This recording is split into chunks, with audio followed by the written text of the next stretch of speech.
Good afternoon to you. We're deep inside the economic hibernation for COVID-19 at the moment. Over the last couple of weeks, I've been on the phone talking with clients, talking with contacts, talking with anyone who wants to talk to me. That's what isolation does to you. Thinking about brainstorming ideas of what they can be doing now during the hibernation to make sure that when the floodgates are opened again, that they're in the best position to take advantage of the money that we know will come flowing in. The money's still out there, it's just got a very tight tap on it at the moment. So what I thought I'd do with you is share some of those ideas. In the article below this video, I've listed out 12 of the ideas. I just thought I'd pick out some of the ones that are a little bit, maybe a bit more unusual, and just for food for thought for you. I'm here in the Great Lakes area, which is in the mid-north coast of New South Wales. This is literally my backyard.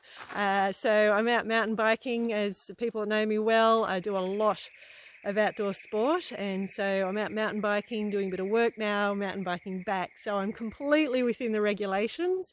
Total number of other human beings I've seen is 0, and I thought I'd bring some of my backyard to you in your backyard if you're still working from home. I'm not sure if that helps or it actually creates a bit of backyard envy, but this is what green looks like for the people in the city. Okay, so some of these ideas. Cash flow for everyone is going to be king. Obviously it always is. So the ideas I've got around stimulating cash flow as soon as those gates get open again is add-ons.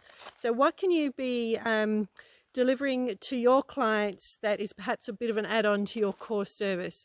Clients are typically going to be quite risk averse initially. Again, we've seen this so many times now in these economic cycles that we go through, whether it's induced by the GFC or the other sort of cycles that we've been part of. There's always a fair bit of risk aversion in those early stages. So think about small bites and that have limited risk around them. Think also about how maybe in your core service you can chunk it down into smaller bites for them. Again, maybe stage gates so they've got a greater sense of control over that project.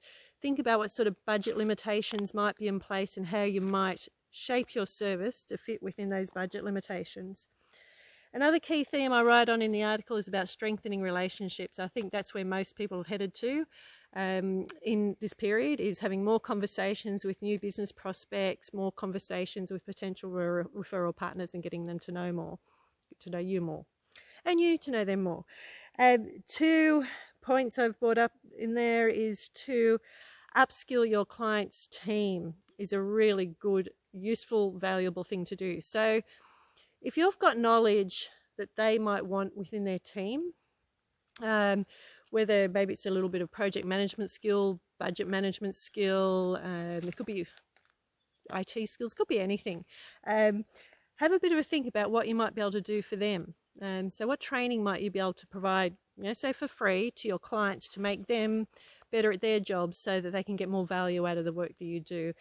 Also look for things that might remove headaches for you. So if there's particular things that when you're delivering to your clients that cause you annoyance, I know all clients are perfect, my clients are all perfect, but sometimes there's these little annoying factors, then have a look at some of those that you might be able to remove during this period and offer the training to your clients for free. Obviously look for stuff that's online that you can deliver through video conferencing, etc., in order to maintain the social distancing and keep squashing that curve of ours. Okay, multi-level relationships, all key account strategies struggle with that because of a lack of time, so make sure you're betting in those multi-level relationships. Future scenario planning, I think, is a really valuable thing to be doing right now. We don't know what the future is going to be like. We never know what the future is going to be like, and scenario planning is a way to deal with that. So play with what the different futures might be like and how you'll respond to those.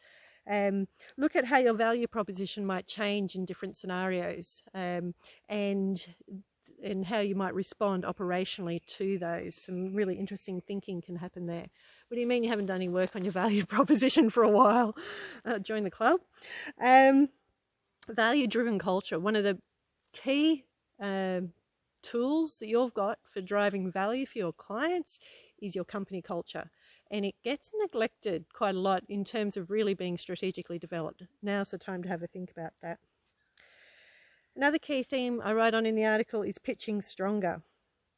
So looking at your core messaging, really, is it nice and consistent across all your collateral and the way you all your sales material? Is your team talking about it the same way? Does it really communicate what you're doing? Or is it a bit out of date? These things can, often your services can evolve, your business can move on, but the messaging doesn't come with it because, again, you don't have the time to invest in it. Case studies. One of the most challenging things we have when it comes to trying to get our clients to pitch stronger is case studies, getting the project sheets written up, getting really good case studies in place. Now is the time to address those gaps. Please build up a bank of them. When you're writing them, think about them being your project getting published on the front page of a financial newspaper or business newspaper. How would a journalist pitch it? What would be their headlines? What would be the key points that they would bring out? It's not a case of just writing up what happened, but think of it as a key piece of evidence you're providing to your clients that you're better than anyone else. So really go to town on that. And it might be a good opportunity to revisit some of your existing case studies to make sure they're giving the client that really compelling reason to buy you. And another point I raise is digital advantages. So a lot of people companies have had to know how a lot of companies so polished. A lot of companies have had to work out how to work with a remote workforce. You've had to build new digital capabilities.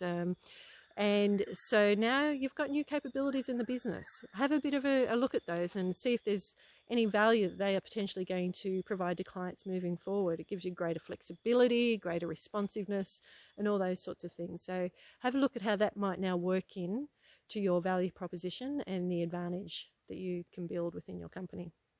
So there you go. Have a read of the bullet points below. Absolutely jump on to the Eyes Wide Open website, eyeswideopen.com.au or ewo.com.au.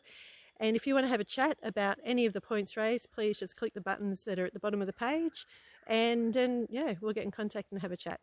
So thank you, and I really hope you come roaring out of hibernation.